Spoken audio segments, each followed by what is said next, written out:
Hey, everybody, and welcome to the Intern Club podcast. On today's episode, we are going to talk about one of the biggest mistakes that students make during the internship hiring process, and then personal branding for students.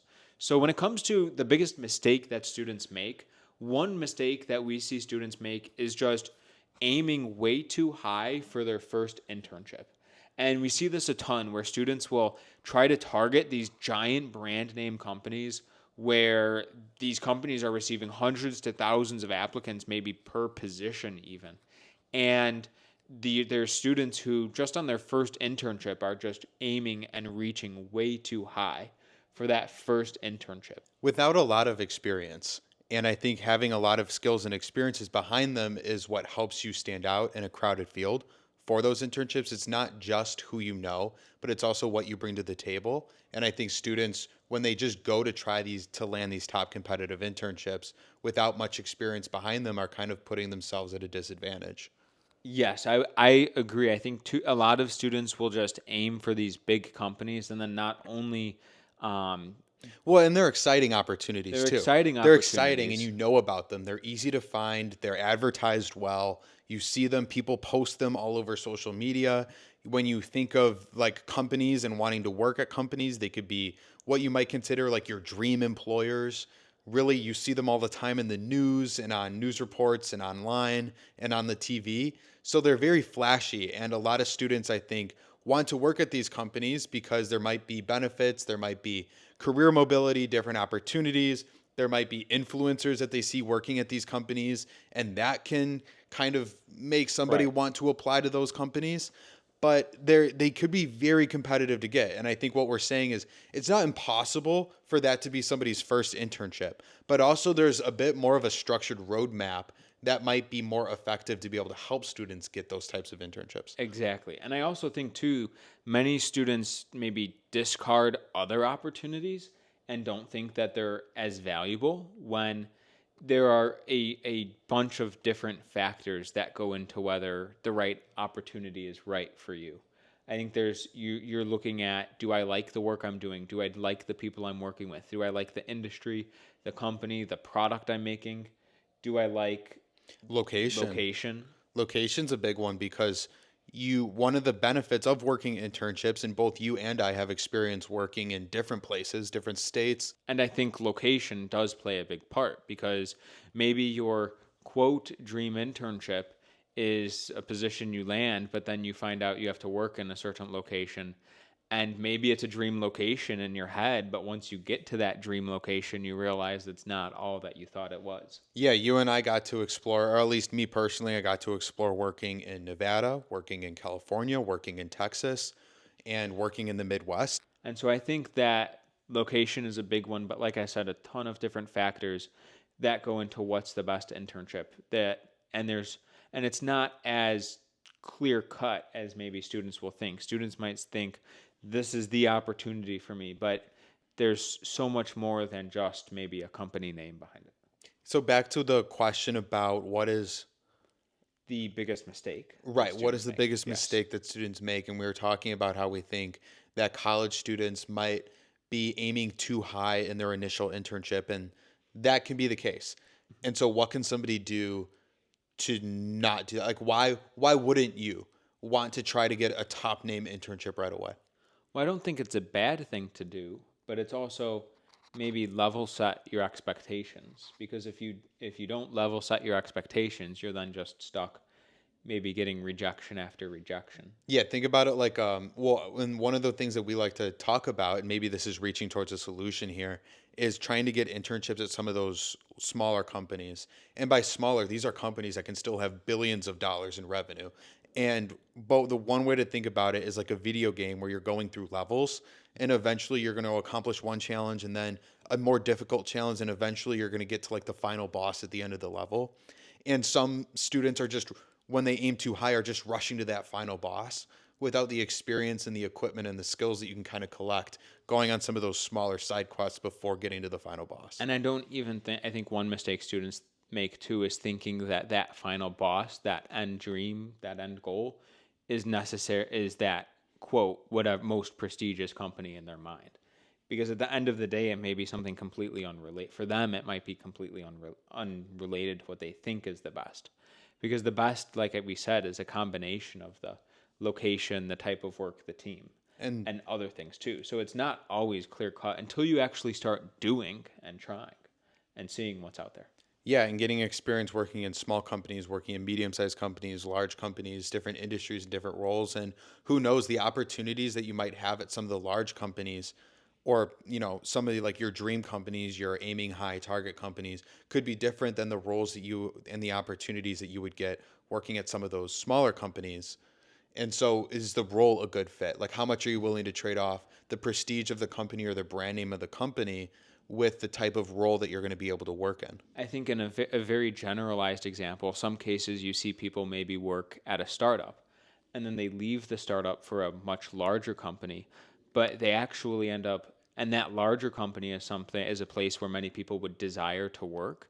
But these people then actually would leave the larger company because it's just not for them. And so they may go to a startup that nobody's heard of before, but they thrive in that environment where maybe the tasks, the responsibilities are different. There's less maybe structure in the environment. And so I think everybody's built a little different. And so it's not always clear cut what the best opportunity for you is. Exactly, exactly. So then when you go out to look for the internships to kind of avoid, because one of the problems with aiming too high too early and having non-realistic expectations, and it's fine to have high expectations. Both you and I were applying to our dream companies, I think our freshman year. There's not a problem with that. But it's also in not putting your all of your eggs in one basket Mm-hmm. and investing, right? Where are you going to be investing your time and where are you going to be investing your energy? And one of the things to do that is to invest energy in some of these smaller companies so that you can acquire internship experiences that will then Mm-hmm. help you get internships at Fortune 100 companies or some of those larger dream companies, because you're building your experience and you're kind of equipping yourself with a lot of skills and building the offer that you would present to some of those larger companies. And I think before we talk about the branding, Mike, do you want to share the story that we talked about beforehand or no? Yeah, there's a story, one of the Greek mythology stories with what's the name? Daedalus and Icarus. And this is where Daedalus was a very famous inventor and was making wings to be able to fly, and he made a set of wings for himself and a set of wings for his son Icarus. And they were flying, and Daedalus warned Icarus to not fly too close to the sun, where because if they flew too close to the sun, then the wax holding the wings together would melt.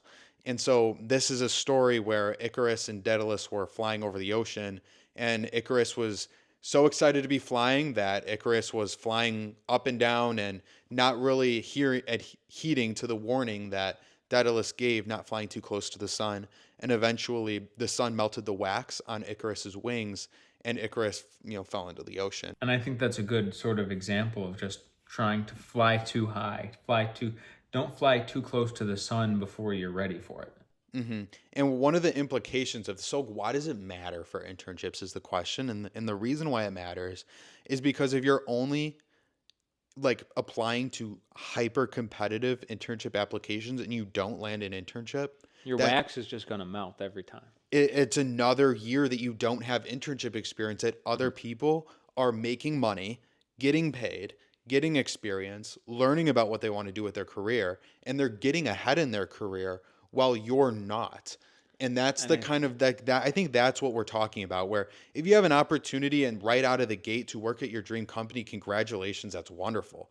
But if all you're trying to do is go for hyper competitive internships because they're very competitive, but you don't end up with one, then then you're left without an internship experience.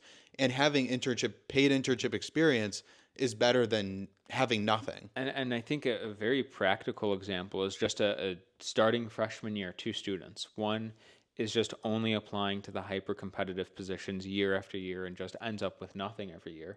But then another student who wasn't even thinking about the hyper competitive positions as a freshman was able to get an internship at a place that maybe the other student wasn't thinking about, and then After 3 years, the student who initially wasn't even thinking about the hyper competitive position ends up has much more practical experience under their belt To get and multiple offers, multiple from the potentially. hyper competitive, while the student who was only focused on the hyper competitive winds up with nothing. And just to level set the theory, that's on the growth from freshman year to the end of That's college. a 4 year But journey. then let's look and assume both, let's just play this out as like a hypothetical. Let's assume that both students both land offers at the dream company, similar levels, like high target, someone who was only applying for this company for 3 years, did no internships, but landed an offer there.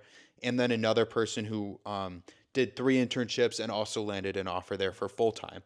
Well, one of the students has 3 extra internships under their belt with additional work experience. Right. Perhaps that can give better negotiation leverage when talking about a starting salary or when talking about initial early career placement within the company or Definitely. roles or responsibilities that they might be assigned on the team. So plenty of benefits of just being open, I think, is the big thing. Being open and One curious of the things that I too. didn't add too, this is open and curious.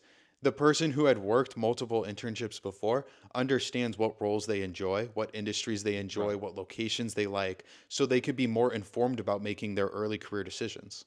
Exactly. And I think that just the being open, you learn so much from that. So now one thing now I wanted to share as we move on to talking about branding is about how branding started. A lot of people use this story to talk about how branding started, and it goes way back when to ranchers, right, Mike, and their cattle. Yeah, ranchers, farmers, something like Farmers, that. ranchers, they have had cattle, and they needed to basically while the cattle was out in the field, they needed a way to show that basically this cattle was owned by somebody, and it wasn't just grazing out and could, I don't know, be stolen or something Yeah, like because I that. think that maybe I think how like the general story goes is that if somebody was like walking by the cattle and they see the cattle at that time, like you would want cattle as like property, and they would be like, oh, nobody owns this cattle, well, I can take the cattle. And so what these ranchers ended up doing was stamping their brand sort of logo or name into the cattle. And that's how sort of branding came about. And you can imagine that when the cattle is then stamped, they have that identifier. It's harder to steal and maybe or take and do whatever you want with Yeah, it. people are informed that the cattle are owned by somebody, and I think going how this story is usually applied is going into the meaning of marketing and the meaning of branding, But in the but case of we're focusing about something different here. internships with branding is now think of that story when you wanted to create your brand was based on the cattle that you owned. And when it comes to internships, you can't just in the snap of a finger say this is my brand. You actually have to spend some time developing your brand. You don't just have a brand. It's something that you have to work and earn. And build over time, and I like the word that you use there as earn, because the one we look at the story of like the cattle and the ranchers is the ranchers, in order to put their brand on something, needed cattle. Like you couldn't just call yourself a rancher and have branded cattle without having cattle. It's You like needed not cattle. like the cattle isn't there. You would just So be left with like the brand stamp and it doesn't go on anything. for a brand, what you need is that something to back yourself up. If your brand is that you're an electrical engineering or I always use that example, but a mechanical engineering student interested in aerospace, you need to have some practical experiences to back up that brand that you're building and calling yourself. And if you don't have those experiences, it's okay to go out and get it. I think that's the key is going out, getting those To experiences. have substance that supports your brand, right? Pillars that your brand can stand on top of, where somebody says, why is this person like interested? Why is this mechanical engineering student interested in aerospace? And like, what relevant experiences, what industry insights do they have? Does this person just have an interest in it, or are they involved in the rocketry team, participating in competitions across the country, doing a bunch of different research, talking about their experiences, their research, all the different things that they might be modeling online? Like, are they talking about it, sharing about it? Are they industry experts, or what's behind the brand? So I think the main idea with brand is you don't just have a brand. You're not necessarily just born with your brand. You need to make it, build it.